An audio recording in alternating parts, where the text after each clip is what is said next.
Well, welcome to McGilvery's for our Indy Legends podcast on this Tuesday evening. It was a beautiful day here in Indianapolis, Indiana. And we appreciate everybody coming out. We have two wonderful guests this evening. Our first one is Danny Drinan. But before we get to that, we want to do a little bit of PR, a little bit of marketing thing. Our Indy Legends event is approaching quickly. We've got a lot of entries, iconic cars coming for June 28th and 29th. It's a 2-day at Indianapolis Raceway Park, so put that on your calendar. We're going to have memorabilia shows. We'll have different car clubs, a lot of race cars running live on the racetrack. We're looking at probably right about 70 different race cars from 1911 to current day cars. So it's going to be a really neat event. Going to have a lot of the old drivers, mechanics, not old, experienced drivers in cars and mechanics. So it'll be a lot of fun, and it'll go for 2 days nonstop. I think, like I'd said previous, every 15 minutes, we'll put a different group of cars out. So that'll be pre-war roadsters, early rear engine, and then more modern rear engine, and then the ragtime racers, which are phenomenal. And we added Indy Lights this last year. Yes, and we will have Indy Lights cars also. And one of our primary sponsors is Bellhaven Investments, so we appreciate them coming on board. We have a lot of signage that we could provide for any company that wants to come on board. We have a lot of things going on. Also a banquet on Saturday night on the grounds at Indianapolis Raceway Park. Correct. Okay, let's get to the fun part. Right. Our first guest will be Danny Drinan tonight. Danny's been around for a long time. I know when I was racing, I got out of midgets, and you came in right afterwards, but you came in pretty strong and had a good run. But you came in from Arizona, correct? Yeah, I spent majority of my life in Arizona. Started at Manzanita Speedway and a lot of dirt track stuff, but got a little change in life. I got an offer to go to work for some guy named Mario Andretti, and at first I turned it down because I'd been offered my first sprint car ride. I was like, that's more important than go to work for some race car team, until my dad found out about it, and he changed my mind. So I did that for a while, and then ended up back here working for Hellengarns. Okay. And Ron helped me pursue the pavement stuff. Well, Koonsman was there too. Koonsman was a good pavement racer. He was a big part of the whole deal. He helped me in so many different ways in my life, and unfortunately we lost him last week. Mm-hmm. Yes. Oh, sorry. I'm sitting here just enamored with Danny because we've seen him race, and it's funny because earlier today you think you know somebody, then you Google. So you ever Googled yourself? Well, I've just heard so much about it. The bad thing is all they talk about is my crashes. Nothing about all the races I won. Well, that's one thing I wanted to bring up this evening. We're not going to talk much about those. I think you and Billy both have highlights on the Thursday Night Thunder thing. So you do have that in common besides racing, but because Billy has a highlight from Indianapolis Raceway Park. But I was interested in how obviously I saw you race and been around forever. But you just start Googling, and first one was the working for Mario or Newman Haas. So I think that's fantabulous at your age. It was young age of 18, right? It was a little later than that, but that's okay. Oh. Hang on 1 second. We got to turn Danny's mic up. They're having a hard time. Well, you may have to hold it close. Yeah. Yeah, you're going to have to hold it close. Okay, so to help understand the preface of all that, I had built a new race car, and there was a gentleman by the name of Howard Lenny.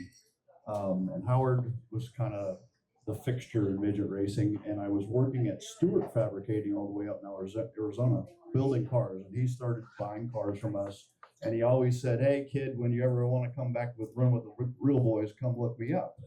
Well, I was working as a machinist at a race engine shop, and I got into a horrible streetcar crash, and there was myself and 3 other family members, and a ball joint broke, and we hit a telephone pole at 50 miles an hour, ran me through the windshield and got 300 stitches in my head. But it put me out of work for a while, and while I was out of work, they found somebody new to replace me and took my spot. So when I got the insurance money for the car that was crashed, I talked my dad into letting me go back and spend the summer with Howard Lenny. Being back there, doing everything I could to survive and race every day or every weekend, I met a lot of people, and one of those was Stan Fox. Stan was very good friends with Daryl Soppy, who was a crew chief for Mario Andretti, and Stanley told him a lot about myself. And when that summer was over, I got back to Phoenix and I got offered my first sprint car ride. And like, that was the pinnacle of my life to that point. I was like, man, this is what I got to do. Well, I got a phone call the next day from Daryl Soppy. And he said, hey, you don't know me, but I'm Daryl Soppy. I'm crew chief for Mario Andretti. And I've heard a lot about you. I'd like to have you come to work for us as a fabricator. And I said, well, I appreciate that, but I got a sprint car ride. I'm going to have to pass on that. Well, luckily, he didn't let it lay there. 2 weeks later, he flew to Phoenix and he called me up and took me to dinner. And I got home from dinner to my parents' house.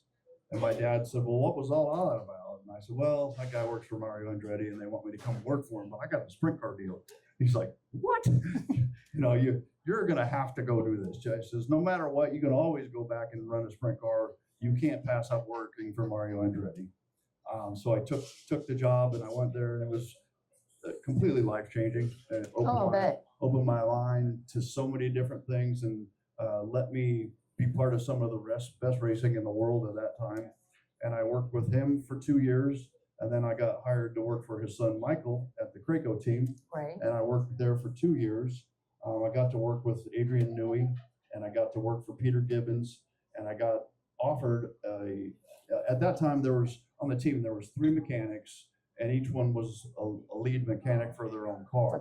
And we did a rotational system where 1 week one car was number one was a backup car, the other car was back at the shop, and it just rotated each week. Well, my cars won a lot of the races, and after work each night I would stay and work with Adrian and Peter because I really wanted to be more than a mechanic. Okay.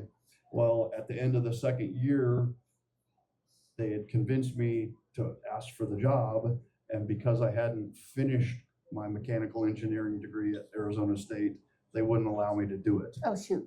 So at that point, I said, well, if this is as far as I'm going to get in my life, just being a mechanic, I'm going to bow out. I'm going to pursue my career as a race car driver.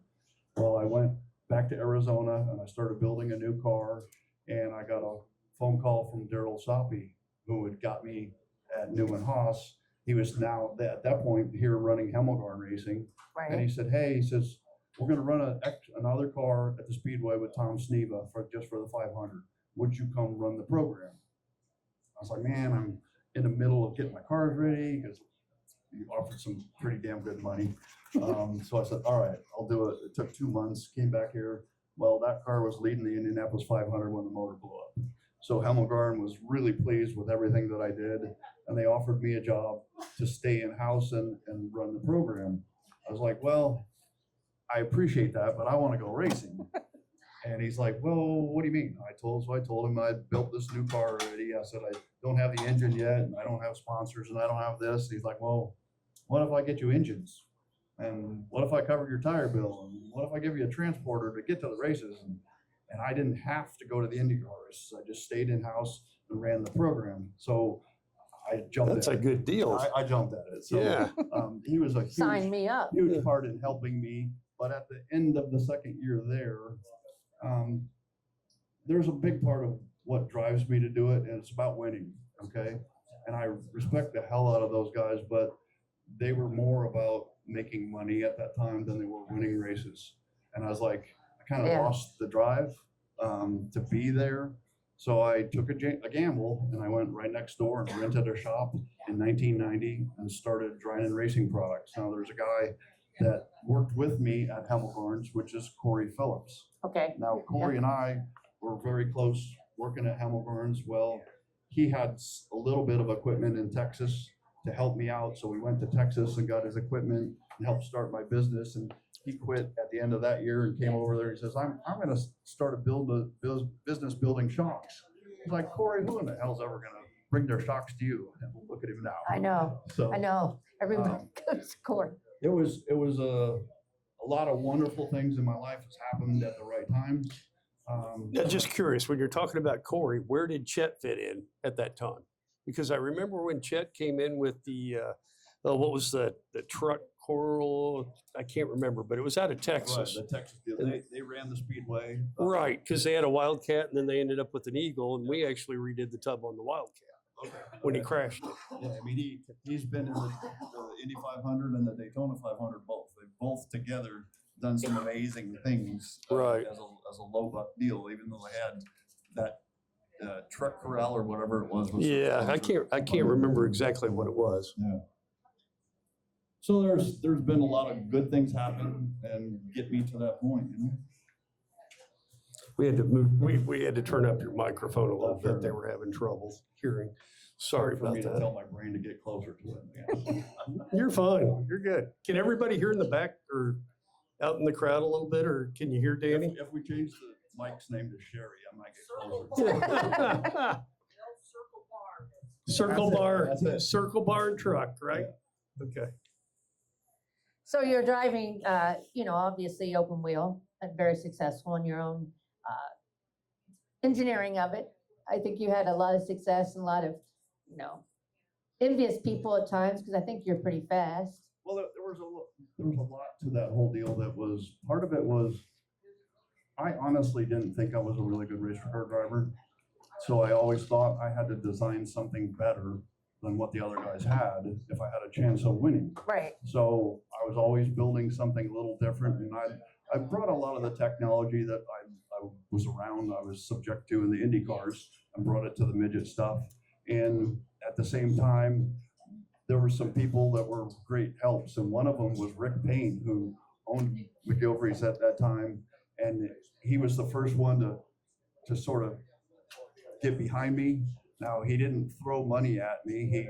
He gave us some lunch cards so we could come here and eat lunch because we didn't hardly have any money.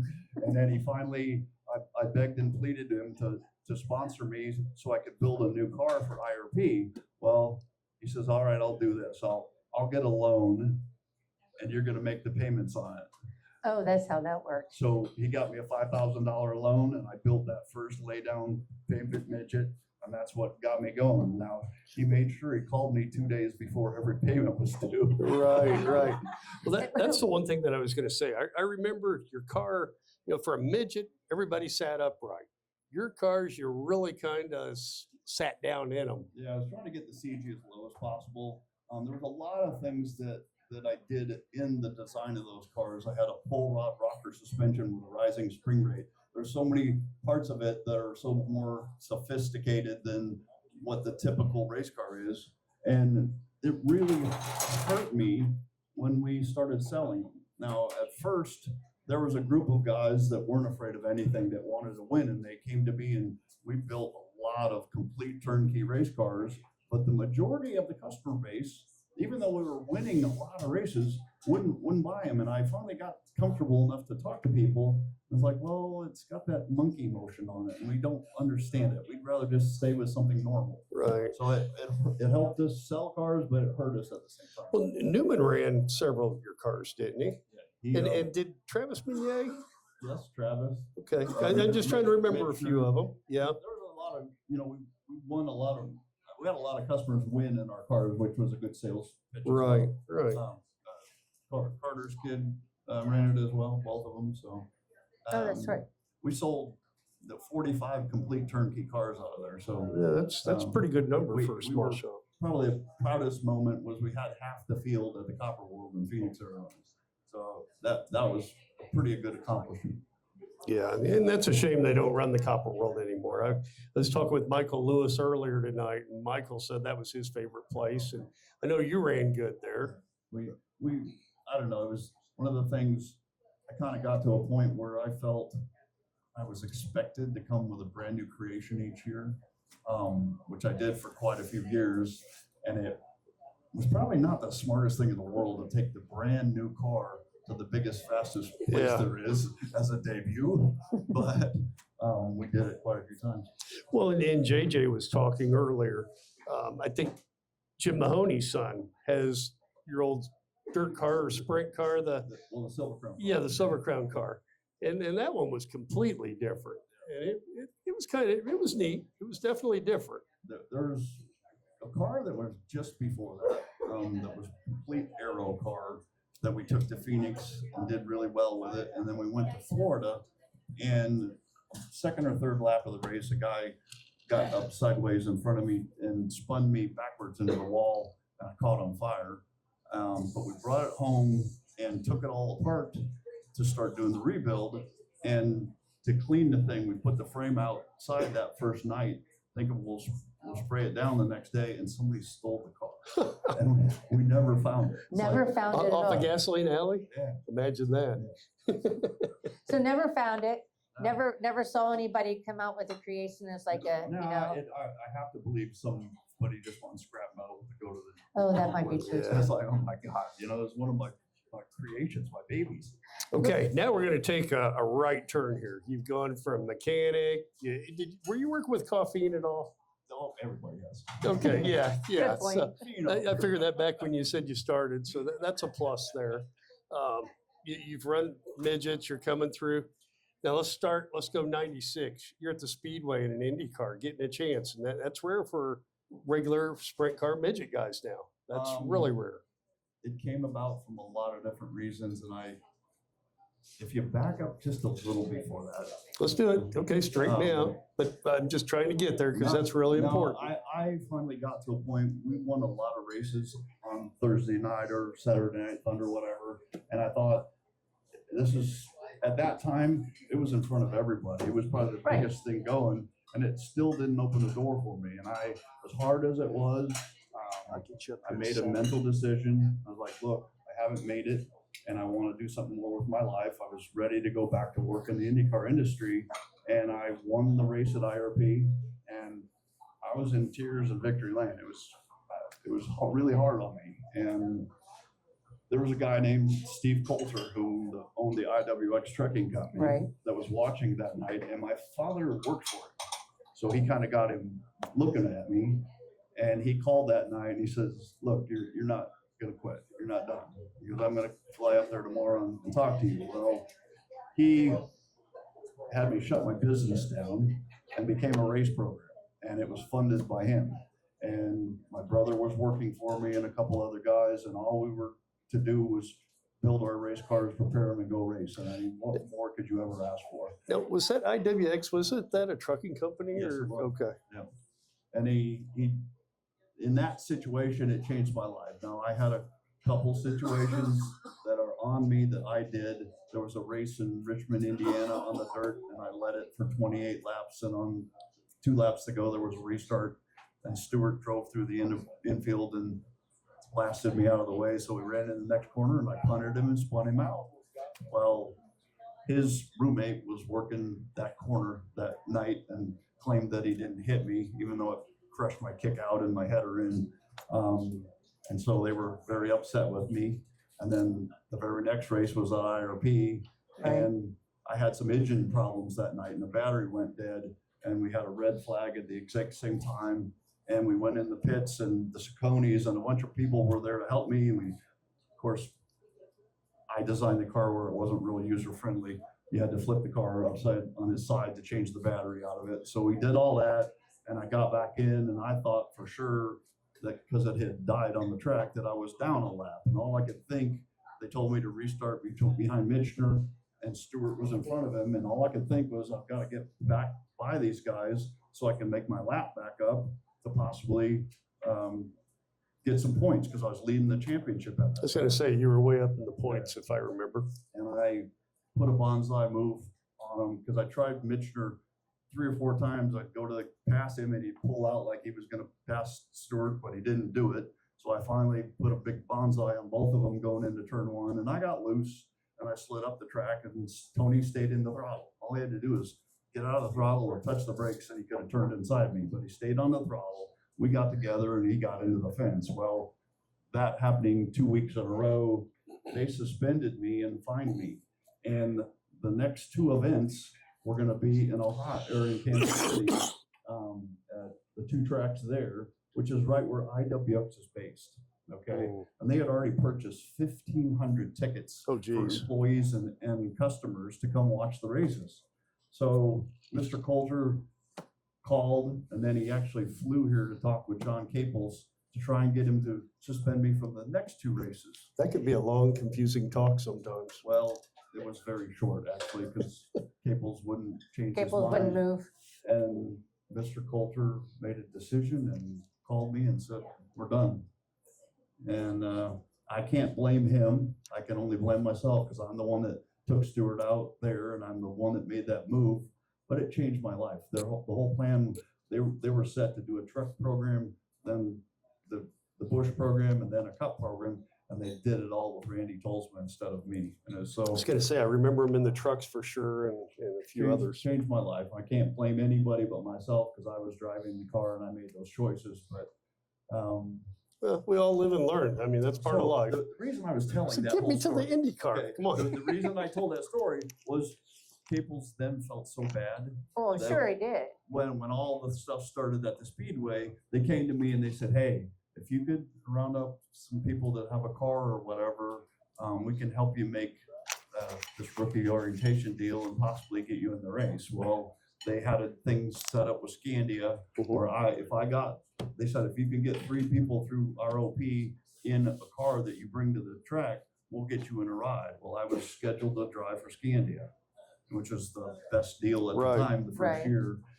So I did ROP myself. I got Tice Carlson, Mitchner. I forgot about I'm Andy's drawing a one. blank. I can't remember who the 3rd one was, but I got them through ROP. Was it I went Kite? down and got fit to the car. Well, then the guys that brought the car here, the Hoffpowers, are best friends of mine from Colorado. And it was an ex-Newman Haas car of Mario's. They said, look, Tice Carlson doesn't have a lot of laps. He's offering to pay us to try and get him in the show. Would you shake the car down in qualifying trim? I said, yeah, no problem. Well, my mind was on driving for Scandio, okay? Right. I got in the car and we went out and we did a 4 or 5 lap run and it had a pretty big understeer. So I said, let's take some tab off the rear wing. And you typically make changes in 50 thousandths of an inch. I told him to take some tab off. I knew what I felt. I went out of the pits thinking I'm fine. I went through 3 and 4 flat, came down the front straightaway and I turned in and it just violently swapped ends, flipped upside down, crashed into the fence, crushed my hips and my feet and made a mess of me. Yeah, I remember that. That was pretty spectacular. It was, In conversations later, they said because you said it had a big understeer, they took off 100 thousandths and didn't Oh, bother wow. telling me. But I can't blame anybody. Those are all situations that you as a driver, you have to make that choice. I should have been a little more cautious on lap 1. I should have worked up to it. I can't blame anybody but myself. But when you think something and it's not what you think, you get yourself in trouble. right. It makes a big difference. So that was 96. Right. And then 2 years later, I got a phone call from Billy Bignotti, and he was working with Dave Mann, and they said, hey, we understand you have a deal with Brayton's. Now, we sold so many midgets, complete turnkey race, go to the racetrack with Brayton engines, that Jim Wright and Lee offered to provide me with an engine. And that was huge. Yeah, and then that was a good engine at the time, Oh, yeah. definitely. So to be able to go to any program with motors made a big difference. Well, they said, look, we understand you can bring some engines to the table. And it ended up being, all right, we'll supply you one if they'll buy one.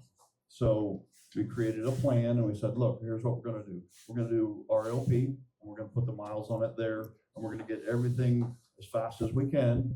And right the day or 2 before qualifying, we're gonna put the brand new engine in it, and we're gonna put this thing in a show and go. And we were running laps fast enough, but we had almost 900 miles on it by then. I was just doing a lot of laps to get Right. used to things. And typically you only go about 700, and I put a lot of miles on it.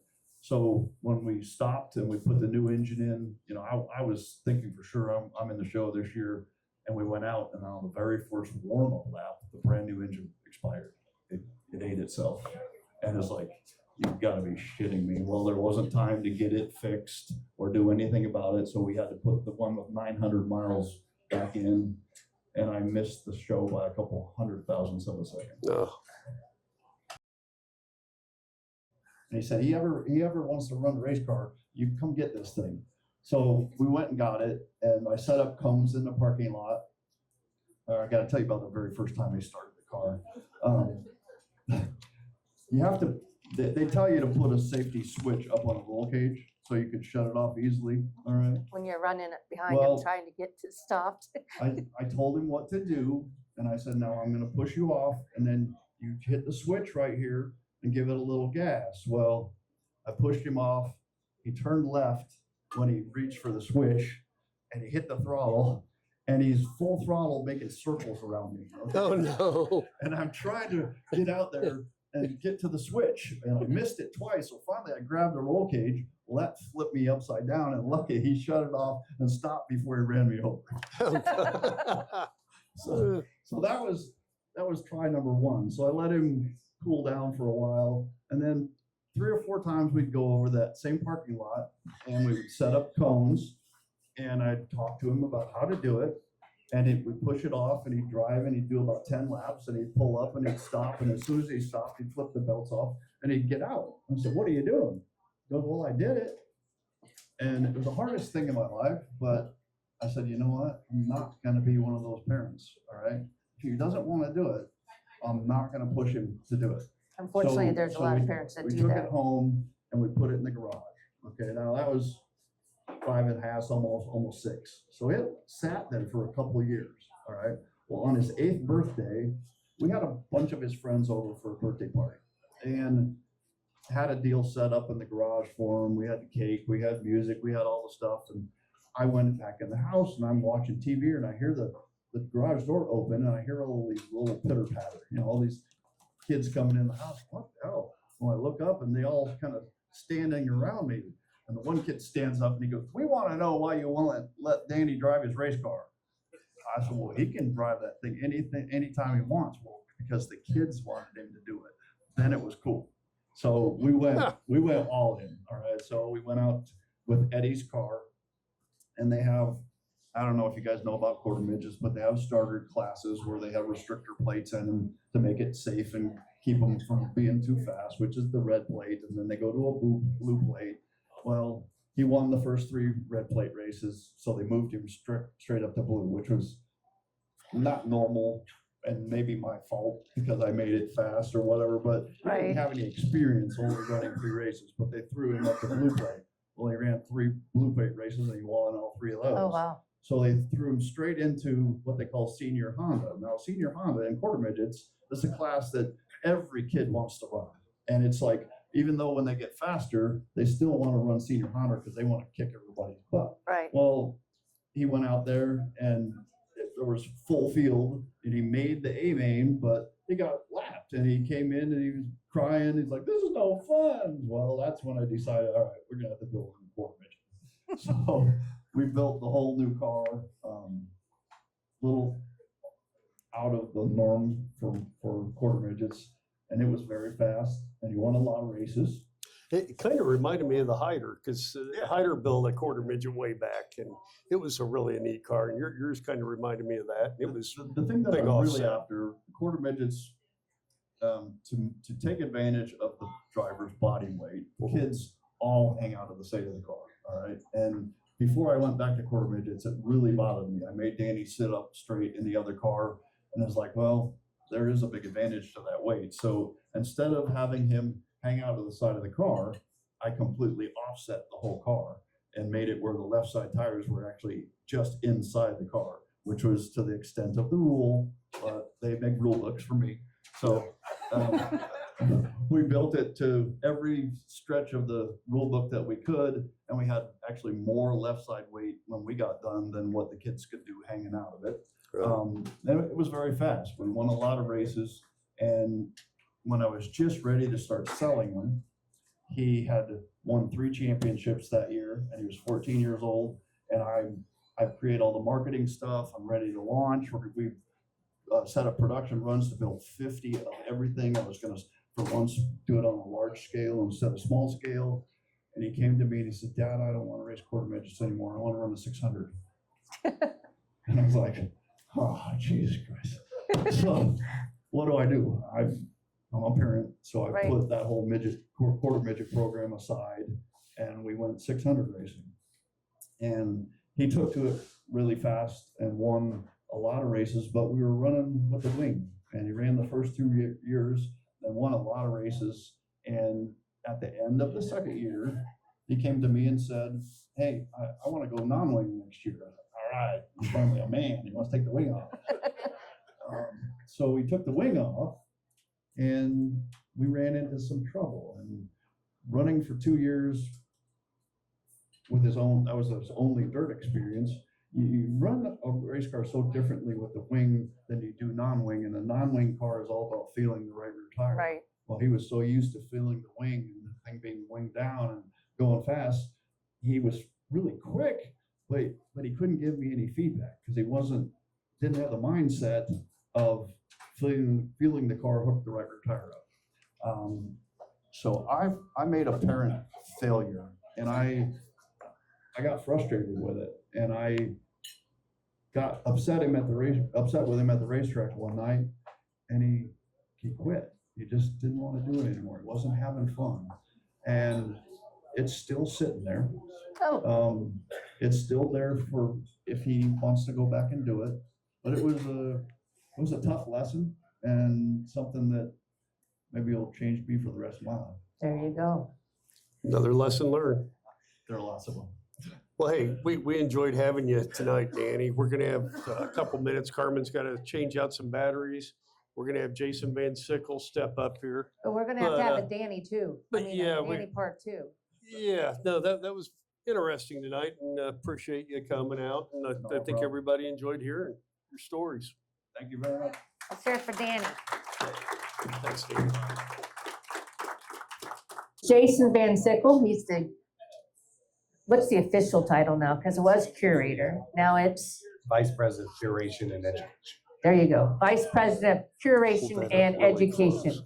And he's got a little bit of froggy throat from Yeah. traveling Yeah. around quite a bit lately for Yeah. good reason. Getting over pneumonia, so sorry if I have a little cough or thing, but I'm excited to be here. You know, I've seen this on Facebook, and obviously with Ed and the connection, you know, really appreciate being up here. You probably saw Ed earlier today because they're, I've seen a lot of Ed over the so last. Classic Yeah. Car Carrier is the transport company that Ed owns that takes care of the cars getting in and out of the museum for this renovation. Took them But out and bring them Let's back back in up just Yeah. a little bit. Right now, I believe Monday, this past Monday. yeah, little birdie told me that they had to take cars to the Speedway every day this week. So they're getting ready for the grand reopening. Mhm. Fill us in a little bit about that. And I know you just came back from Amelia Island, so you've been busy from this weekend starting Monday through. Yeah, I mean, it's getting real at the end of the day. This has been a long 18-month construction. We closed at the beginning of November. Classic Car Carrier, Dalton and his crew were fantastic. Kind of stepping back a little bit before that, September of 2023, we cleared the entire basement. And if you've been into the basement, you've seen the amount of vehicles. What was the number of cars versus the amount of days? Because you guys moved Yeah. a lot of cars. Yeah, so I think we had down there about 150 cars. Ed probably touched every one of them going out of there. But, you know, the restoration team with Dan Rosenau, Bobby, Gary, and Warren, you know, they were able, with Ed's help, to move all 150 cars pretty much in 48 hours. Really the last few cars that left that basement were you know, the next few days after that, but the majority of them, it was pretty wild to see those Classic Car Carrier trucks backing up, leaving, coming back, leaving, back to our storage location. And then in November, when the top level of the museum closed, then about another 55 cars were removed, and that took about. Now we did it a little bit slower across the board. It was safe, efficient the first time, but we had a little bit more time to move the cars, so it took about 3 days to get everything out there. And there was some other oddball stuff that Ed was generous to help us move with his trucks and his team. But I've gone and tried to help Ed. Ed works circles. I can't bend or walk because my knees are shot, and Ed's everywhere. no, it's amazing. It's amazing. A lot of miles. Classic Car Carriers I say 98% of the transports of the Indianapolis Motor Speedway Museum is done by Classic Car Carrier, and obviously the 2% is typically done because of other arrangements and things like that are out of our hands. So Ed treats our cars like they were his, and his whole crew too. So that's why They are definitely the best. First class. So Wednesday, April 2nd is the opening day. yes. So the tickets went up, but they should, because you're going to get a better experience than you had before. Yeah, so April 2nd is our opening date. We do have a couple member and donor previews who have supported this. The museum is a separate entity from IMS and Penske Entertainment, separate 501c3, and this entire $60 million renovation was funded by donors to that campaign. So we have that date, April 2nd at noon. We will have a grand opening ceremony that guests are invited to, and then after that concludes, people will start experiencing the museum. But if you're an IMS Museum member and you had a chance to sign up for the April 1st event, which is sold out, we have over 1,300 people assigned to that day. You get a chance to see it a day before, and if you were a donor at a higher level, you get a chance to see the museum on March 31st. Your name's on the donor wall, things like that. There's still opportunities to that.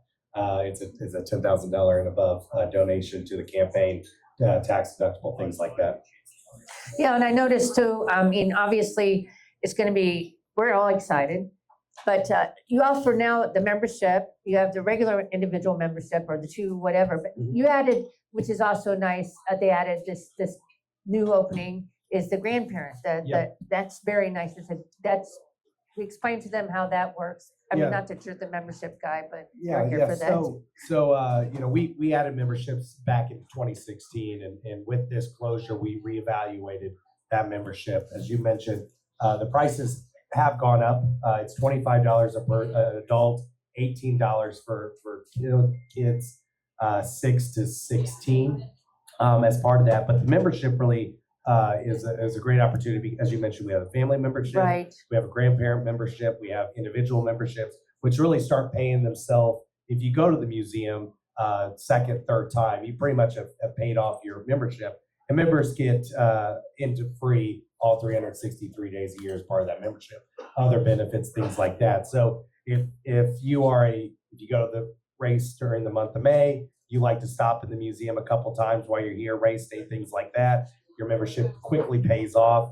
You come through the summer a couple times, things like that. The membership really is that at the different levels, Right. the way to come to the museum multiple times. Oh, visually. absolutely. And then it also reciprocates. There's a lot of, if you have to look on the benefits page with other museums here in town, that it coincides with the reciprocates and stuff. So, that in itself, but I like the fact that I think it was always like individual. You added the family thing, which is really nice. What is going to be, obviously, when you walk in the door, are you going to have docents everywhere, or is there going to be guided tours that you can ask for? Is it going to be electronic? Yeah, so I would say guided tours would probably come a little bit later into the summer, not offered right on open. Right.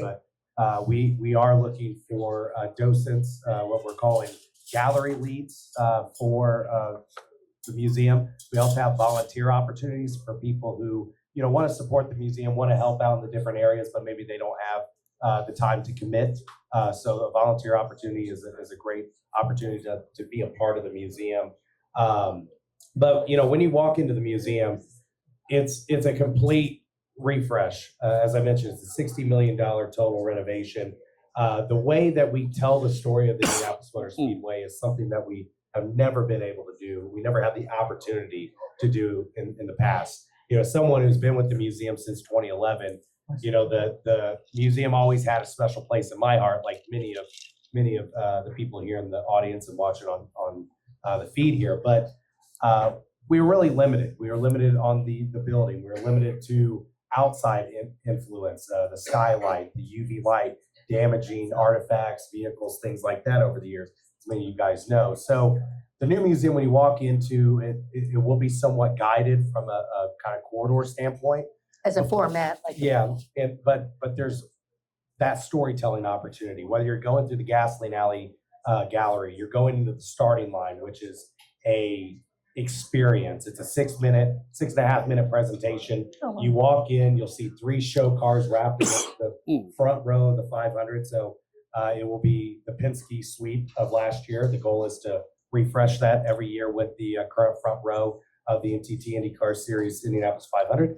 But then there's this massive 20-foot wide by 80-foot long LED video board that goes in front of you and curves above you. And that's where that presentation plays.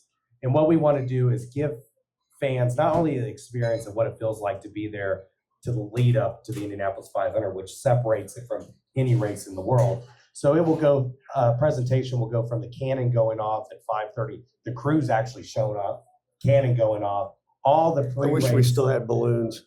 Yeah. So all the pre-race. Work on that, balloons, Jason, balloons. and all the way through singing it back home again in Indiana, the flyover. And then it will pretty much kind of conclude at the green flag and really take those multiple hours and distill it into a impactful 6-minute presentation. So those are just 2 areas of the museum. We have the John Holliday Family Winners Gallery. That's 2 levels of winning Indianapolis 500 cars. We have a feature car gallery, which is an 8-car rotating gallery that when we open, we will have Brickyard 400 winning cars. It'll be the first time we have 8 of those. And then we have another temporary gallery that we are opening our first rotating gallery called Best of the Best, presented by Key Bank, which honors the 4-time winners, the 4-time winners. And then there's some other areas I'll kind of wait to talk about when we talk a little bit more about kids. Right. No, I mean, it sounds, you don't want to give it all away. You want people to come through the doors. Right.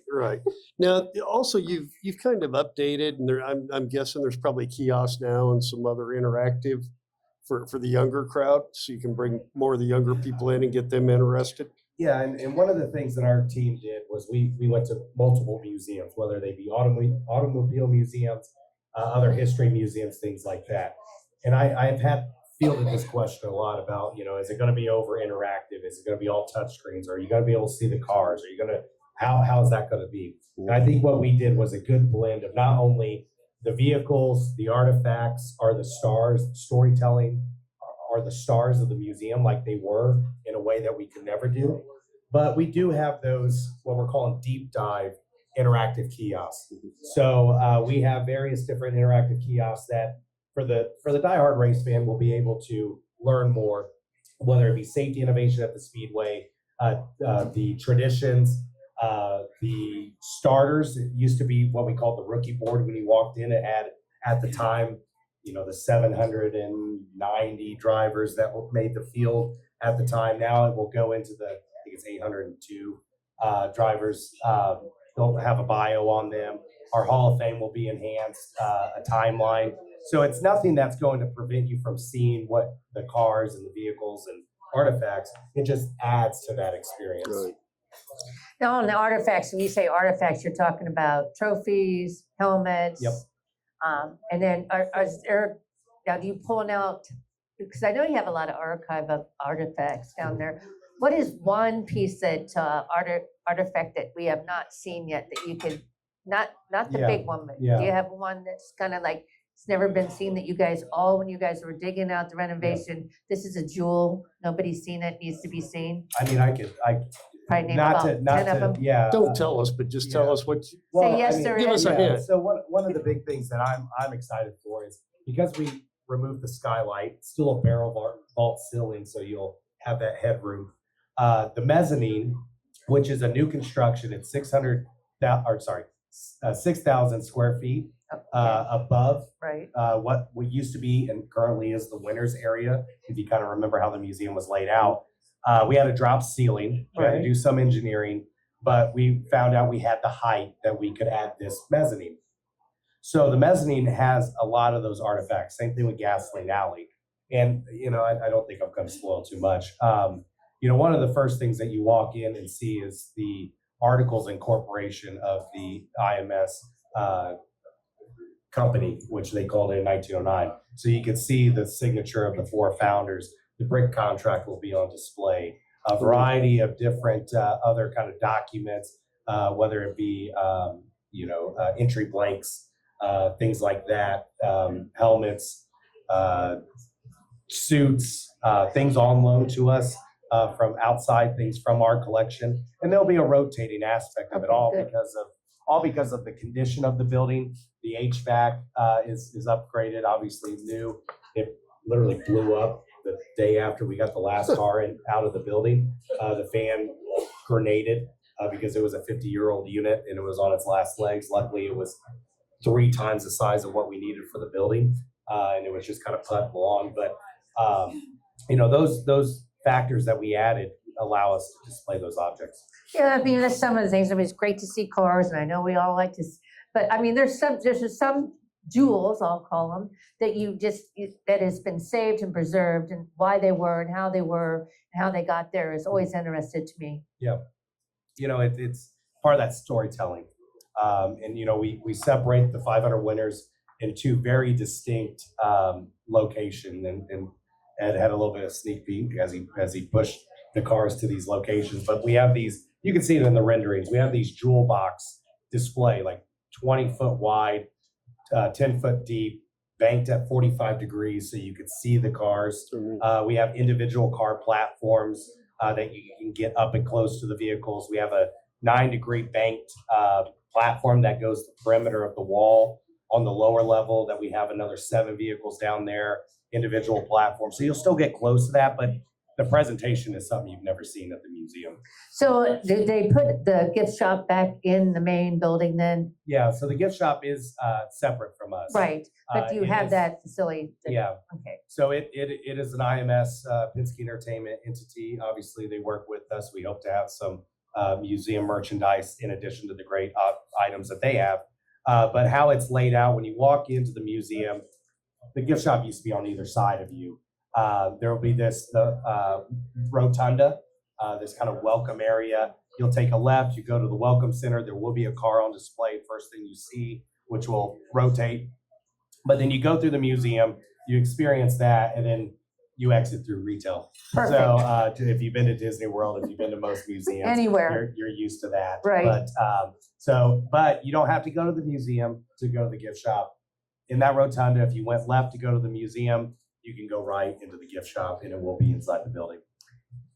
Now, I've got a question for you, because on your restorations now, you guys have built up a bigger crew, and you're actually doing a lot of your own restorations, and with Pop, ECJ, and all those guys. What exactly? What are some of the projects, and how did you build that team up, and where are you going with that? Yeah, one of the big things is a lot of you guys may know and have hung out probably recently with our longtime restoration manager, AJ Fairbairn. He decided to retire at the end of 2020, after a long career with the Speedway and then a variety of racing, F2, European racing, things like that. Helped Tony George when he was racing Formula Atlantics and a little bit with the sprint car, things like that, or the midget when he was running some little bit of dirt. But he was with us for 30 years. And then obviously Bill Spurley before him, Hans Strobach. That was the restoration team for the longest time, really three people. In the last years, it was a gentleman named Nelson Cabrera and then AJ.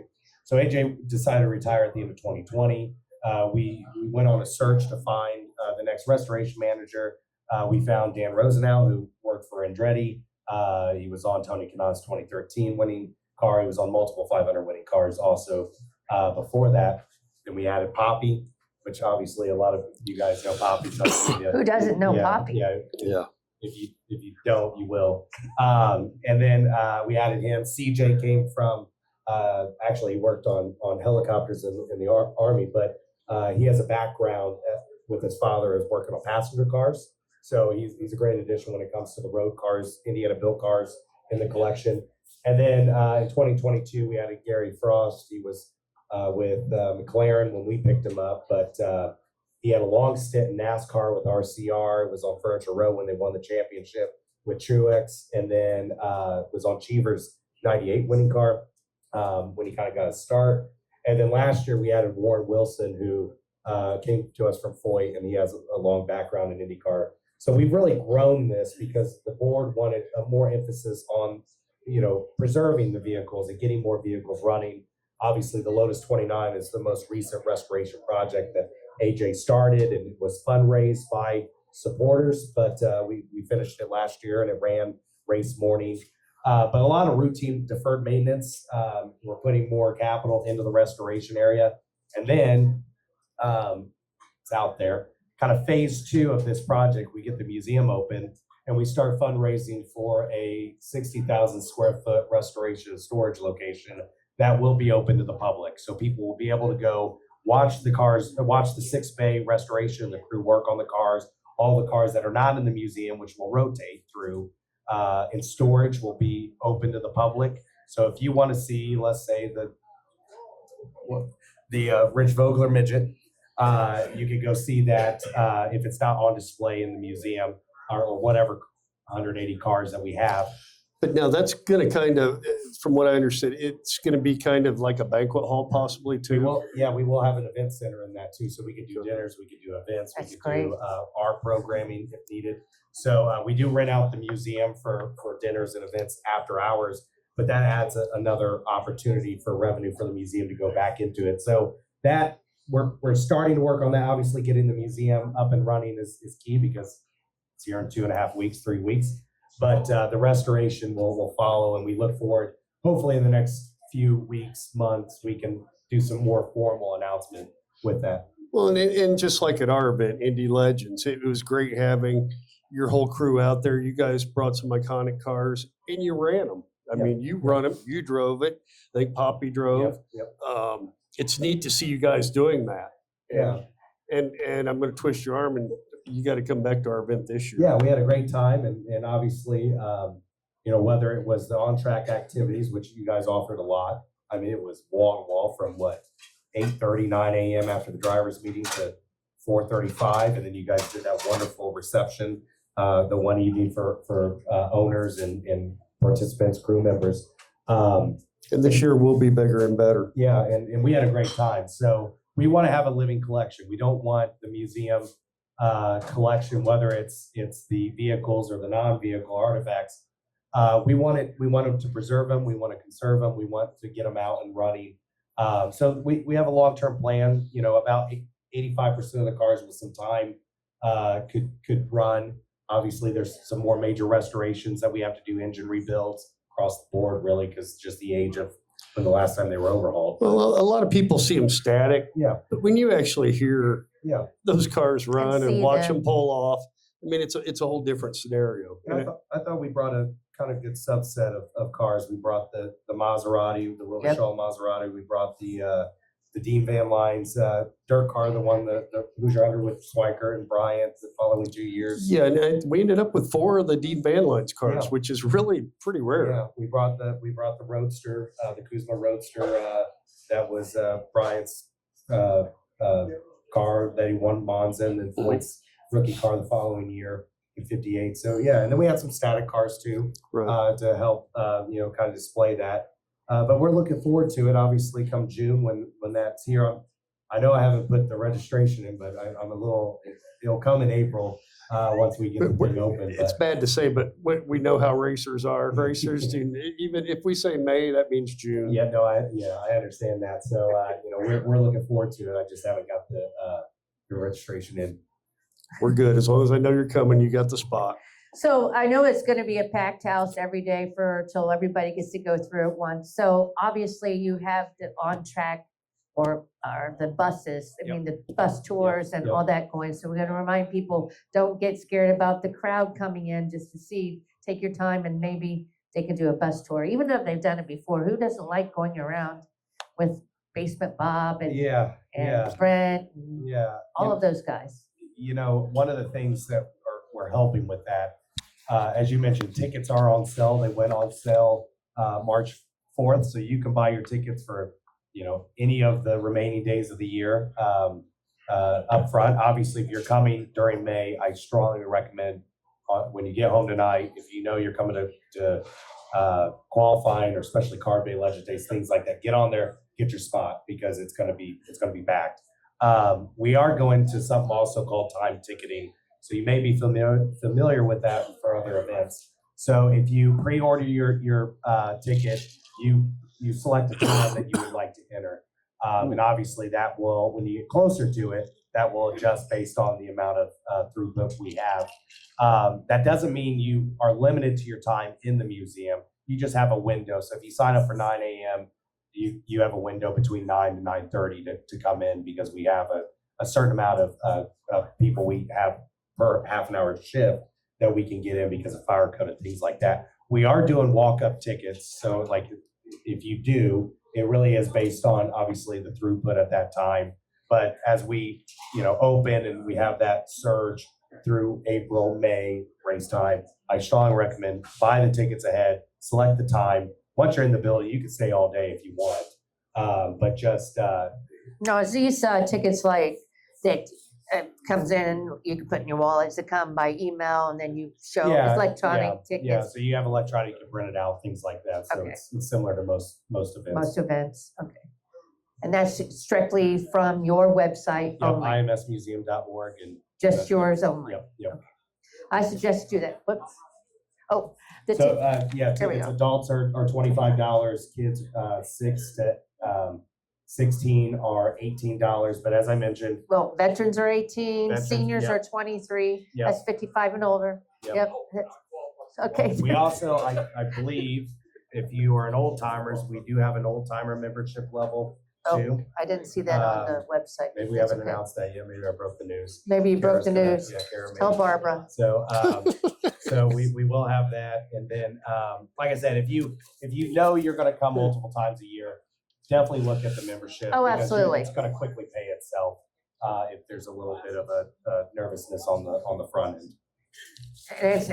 You might clearly get your money back within 2 visits. Especially if you bring your family and you get Grandkids, family and I think membership. it's like 215, it's it's your, the grandparents, you can bring all the kids to live with you and all of your grandchildren, so, some people adopt, you'll figure out, some people work the system a little bit. There is a guardian, there's the grandparent or guardian, or Right, you right. assign them when you sign up for that. So if you can't go and you want the grandparents to take them, you can have that legal guardian also. But so that's new for us. Another thing with kids, if you do have kids, the old museum, if you were like us and you love the cars, you could stay there forever. If you were maybe a little bit younger or were just get into it, it was pretty static.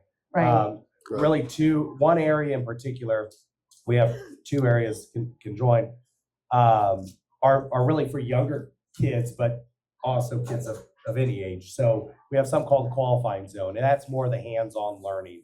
So some of the areas that we have in there are a soft play area for kids under 5.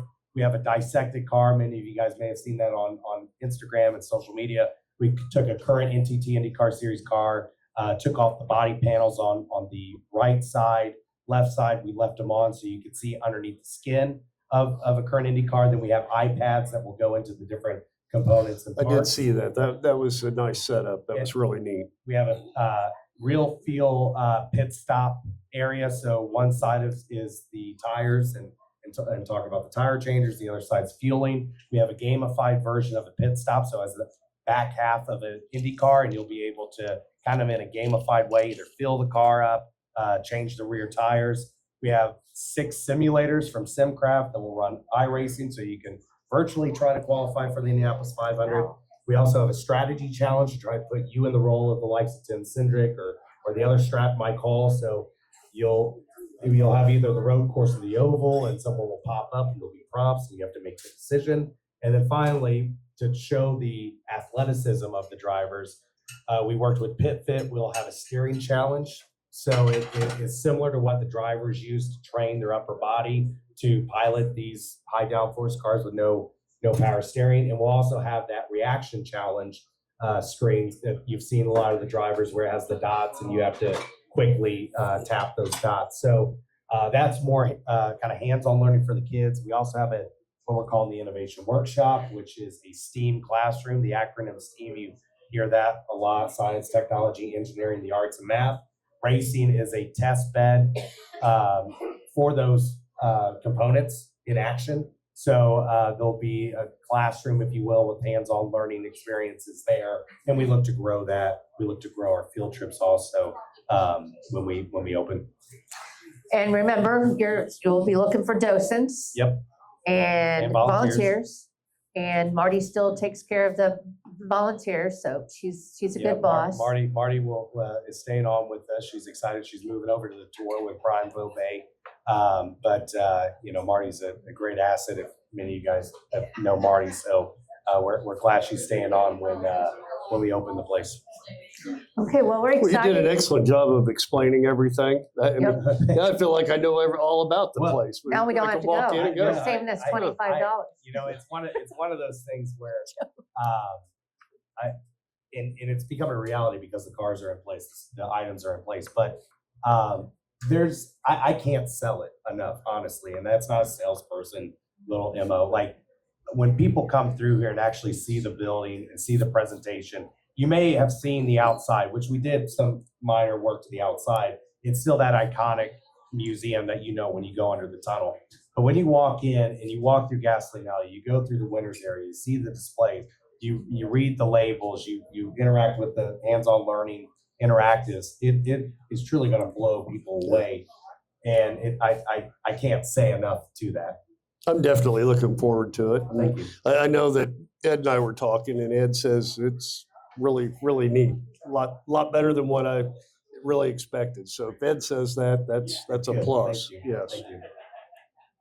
I know you've been traveling quite a bit. Yeah, get home and get to feeling better. Yeah. You got a big week. You're moving cars in every day this week. Yeah, we're ahead, just like before, we're ahead of schedule. So we should pretty much be, for the most part, done by maybe Thursday. It looks like, have all the cars in there, and then we'll turn our attention to some other items. But like I said, the 31st for donors, first for members preview, but that April 2nd noon.